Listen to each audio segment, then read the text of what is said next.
Namaste. Greetings from Ayu-Chintana. Similar to how the sun's radiant beams transform a dark area into a brilliant one throughout the day, a skilled doctor quickly eradicates a patient's illness and brings back swasthya. Thus, with the proper help of a bhishak or a pranabhisara vaidya, the person gets cured of the illness. Ayu-Chintana aims to find the narrative technique of the systematic writing sequence of this life science, Ayurveda. To realize its specific nature, one must study and practice at the same time. Thus, we shall realize how practically Tantra has been written. Namo Namo Suravara Pujitanghraye Namo Namo Nirupama Mangalatmane Namo Namo Vipula Padaika Siddhaye Namo Namo Karikala Bhananayate. Seeking the blessings of Bhagavan Ganesha, let's get started with the series on Jatharagni Chintana, Part 4. Previously, we have understood the core areas of what, why, and how Agni Sandhukshana is caused. Importance of Hita Ahãra, Ashta Ahãra Vidhi Visheshayatana, and Ahãra Vidhi Vidhana. Also, Agni Vahasrotas and the Chikitsa Tattva Jeerne Ashniyat. Hita Ahãra is a rasayana in Sandhukshita state of Agni. Ahita Ahãra is the foremost reason for the initiation of Kavaigunya. Matra Ahãra depends on Agni Bala. Optimum Ahãra Pachana depends on Agni Sandhukshana. If you haven't watched the first 3 episodes, click on the link provided in the description below. We know Matra of Ahãra is Agni Bala Pekshini as well as Samyak Pachana occurs when there is optimum Agni Sandhukshana. Do you think even SAARA-KITTA VIBHAJANA, the next phase of Pachana Kriya, is also dependent on Sandhukshita state of Agni? Yes. Let's understand this concept in this episode. Episode 4 is Samyak SARA-KITTA VIBHAJANA dependent on Agni Sandhukshana. As provided in the flowchart, SAARA-KITTA VIBHAJANA succeeds Ahãra Pachana. It has 3 parts majorly: Sara Sanchalana, Kitta Poshana, and Kitta Munchana. Sara Sanchalana is circulation or transportation of Sara Bhaga, that is essential nutrients or absorbed nutrients into entire Sharira. Kitta Poshana. Kitta Bhaga is nourished by the Kitta Bhaga formed during the process of digestion.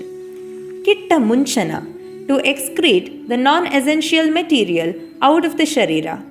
All these are cyclic and periodical. Let us get back to the basics. What is the function of Pachaka Pitta? Vibhajate SAARA-KITTAU. Read through the shloka once again. Pachatyannam vibhajate SAARA-KITTAU pruthak tatha pachakam nama tatsmritam. If we can recall the major working site and function of Samana Vayu, it is Samano Agni Samipasthaha Koshthe Charati Sarvataha Annam Grahnati Pachati Vivechayati Munchati. Our focus now is on Vivechayati, or as Acharya Sushrita says, it is Vivinakti. Combining these 2 shlokas now, for the Sara and Kitta Vibhajana, we must understand that both Samana Vayu and Pachaka Pitta have to function jointly. Only then optimum division of SAARA-KITTA can occur. How does this Pitta cause Vivechana? In the form of Dosha, Rasa, Mutra and Purisha, etc. Why these 2 are most essential? Samana Vayu is Agni Samipasthaha. Most students make a mistake of understanding Samipa in the word Agni Samipasthaha as anatomically near. But the real meaning is not so. Here functionally, Samana Vayu always stay close to Agni is to be understood. Thus, only when there is optimum Agni, Vayu can function to its standards and vice versa. This maintenance in Jatharagni thus helps for SAARA-KITTA VIBHAJANA. How about Pitta then? It is told in Vatakala Kaliya Adhyaya of Charaka Samhita Sutrasthana that Agnireva Sharire Pittantar Gataha. So Pachaka Pitta in itself is the Agni Tattva. Let's make the concept even more clearer with deeper understanding of Sara and Kitta. By definition, Sara is Ahāra Prasada Ityakhya Yasya Sa Tatha Prasadaha Saraha. So it is the Ahāra Prasada Bhaga. Kittam Asara Bhagaha. So one which is not the Prasada or the Sara Bhaga is to be called Kittam. Kittat iti Kittamshat. So there is not only a one chunk or one big piece of Kitta, but there are many parts to it. Tena Annadyaha Kittamshaha Tato Mutrapurishe Bhavato Vayucha.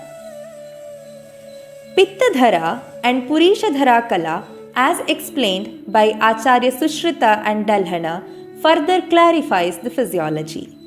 Try to visualize from the picture shown. If we can magnify the area from the Pakvashya, we can understand the demarcation of Pittadhara and Purishadhara Kala. While we read in the Samhita, there are only two major parts to the Koshta which actually gains importance in the heading of digestion. One is Amashaya, other one is Pakvashaya. But as we go through the commentaries, we will understand Pakvashaya has two parts to it, Pittashaya and Vatashaya. Thus, when we read about the process of digestion and the process where the division takes place, we need to understand both Pittadhara Kala and Purishadhara Kala. When there is Agni Sandhukshana, Pittadhara Kala is evenly formed, while in its absence, sparse areas of Pittadhara Kala becomes evident, hence hinting at the underperformance of the Kala which is intended for. So here in the picture, it shows the difference of Samyak Pachana, that is optimum digestion, and Vishama Pachana, inadequate digestion, in presence and absence of well-formed or well-functioning Pittadhara Kala respectively. The Dalhana Tika Bhaga for the shloka of Purishadhara Kala has contributed much into the understanding of SAARA-KITTA VIBHAJANA. Sa cha atra Purisha Vibhago Agnimaruta Kruto api. Tatra Agni Kruto yatha. Vivechayiti cha Rasamutra Purishani. Maruta Kruto yatha. So Annam Pachati Tajjamscha Visheshan Vivinaktihi. So while we see the explanation for this, Purisha, which is the Kitta Bhaga, is formed from the joint functioning of Agni and Maruta, where Agni segregates the digested Ahāra into Rasa, Mutra, Purisha, while Samana Vayu further divides it as necessary to fulfill the specific physiology. The working Agni is mainly in the Pittadhara Kala and further in the Purishadhara Kala. Charaka Acharya says, Samanena avadhutaha agnihi udaryaha pavanodvaha. Here the importance is to these two words, avadhutaha and udvaha. In the shloka, we must understand what is the Visheshana Pada and what is the Visheshya Pada. Here the Visheshya, that's the noun, is the udaryaha or agnihi. To that, the Visheshana adjective is avadhutaha. Samanena avadhutaha agnihi. Samanena avadhutaha udaryaha. And one more is pavanodvaha. So, samanena avadhutaha agnihi is the one adjective to be understood, while pavanodvaha agnihi is the another functioning which needs to be understood. What is avadhutaha? In Kannada, we can understand it as alugadisal patta or kadalisal patta. Means the nishpatti of this is ava plus dhui plus ktaha, meaning kampane, shaken off, shaken away, or agitated. Agni stays still unless agitated. Thus, it is necessary to kindle the static Agni into a kindled state of Agni, which can henceforth function optimally. Then, what is Udvahaha? Pavanodvahaha is the word given here. So, Udvahaha, meaning from the Shabda Kalpadruma, is as follows. Udvahaha is a Pullinga Pada. Uddurdhvam vahati, prapayati iti. To move upwards or to move into the appropriate channels. That means to say, pravaha vayoho urdhva sthitihi. So now in the picture, it depicts the appropriate formation of Pittadhara Kala and Purishadhara Kala. Once Agni is kindled by the Vayu and is brighter owing to normal Vayu function, form the Pittadhara and Purishadhara Kala as required or as optimally as possible. If the strength of the Agni is optimal, or in other words, there is Sandhukshita Agni through every meal, then Sara and Kitta Vibhajana occurs with ease as per the demands of the Dhattvagni. The picture here depicts a blue area in the Purishadhara Kala signifying low Agni Bala or Asandhukshita Agni, causing Kala to underperform, and hence Asamyak SARA-KITTA VIBHAJANA. Asamyak means improper or inappropriate. This picture explains how the flow of Agni and Vayu positively enhances the strength of the Kala. Thus, we can conclude that only Sandhukshita Agni causes Samyak Pachana and in turn Samyak Vibhajana. Therefore, for Samyak SARA-KITTA VIBHAJANA, Sandhukshita state of Agni is at most essential. Let's understand our conclusions through an example. Let's see rajayakshma Samprapti. Yatha svena ushmana pakam sharira yanti dhatavaha srotasa cha yatha svena dhatuhu pushyanti dhatutaha srotasam sannirodhacha raktadinam ta sanshayat dhatushmanam cha apachayat rajayakshma pravartate. तस्मिन् काले पचत्यग्निः यत् अन्नं कोष्ठसंश्रितं मलीभवति तत्प्रायः कल्पते किञ्चिदोदसे तस्मात् पुरीशं संरक्ष्य विशेषाद् राजयक्ष्मिणः. What should we derive from this shloka? स्रोतसां सन्निरोधात् च तस्मिन् काले पचत्यग्निर्यदन्नं कोष्ठसंश्रितं. These two gains importance. There is basically a sroto vaigunya. That is, which Sroto Vaigunya are they speaking about?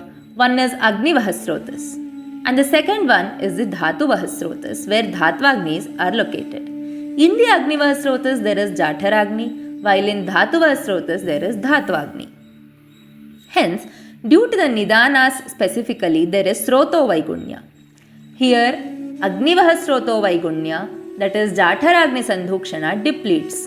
To quench your curiosity, let me give you a reference to the study from Sushruta Samhita, Sutrasthana, 46th chapter, 513 shloka, where Agni Vahanadi or Srotas is explained by Dalhanacharya as Tejaf Patham Jatharanala Margam. So, once the jãtharãgni Sandhukshana depletes, there is Asamyak SARA-KITTA VIBHAJANA respectively. So, these will cause respective dhatus to not well form. Hence, utmost care is taken by acharyas while prescribing the order of rasas to be intaken. Bhubukshite purushe, that person who is hungry, for the prashamana of vata pitta, first he has to take madhura rasa. Madhura rasa, what will it do? It will cause the pakvashayagatam vayum jayati. Then what to be taken? Amla lavanau madhya bhojanastau pittashaye agnidiptim kurutaha. So in the middle of the process of taking the food, amla and lavana rasas have to be consumed. Why so? To keep on maintaining the agni diptim pittashaye. ante kaphajayaya katvadayah. So at the end of the process of taking the food, one has to consume katu adi rasas, that is katu, tikta and kashaya. Thus acharyas have made a very meticulous observation and prescribed to us those remedies which can prevent, rather prepare all the koshtangas involved in the digestion to perform to their fullest capacity. What do we need? We basically need Agni Sandhukshana. For this Agni Sandhukshana to happen, we must maintain our Pachaka Pitta and also maintain the Samana Vayu. If only these two are there, will it work? No. Even Kapha has to be maintained properly, such that proper lubrication is also obtained. Therefore, only Sandhukshita Agni can cause 3 out of the 4 major functions of Samana Vayu optimally: Anna Grahana, Anna Pachana, Anna Vivechana. If these 3 are done as desired, Munchana, that is excretion, will invariably occur as per the homeostasis. Next episode, let's discuss how Sandhukshita Agni influences the Rasagati. Hope you enjoyed the video. Dhanyavadaha. Learn, practice, live Ayurveda. For more information, mail us at Ayu-Chintana21@gmail.com. Thank you. பாடல்கள் அடங்கிய keypad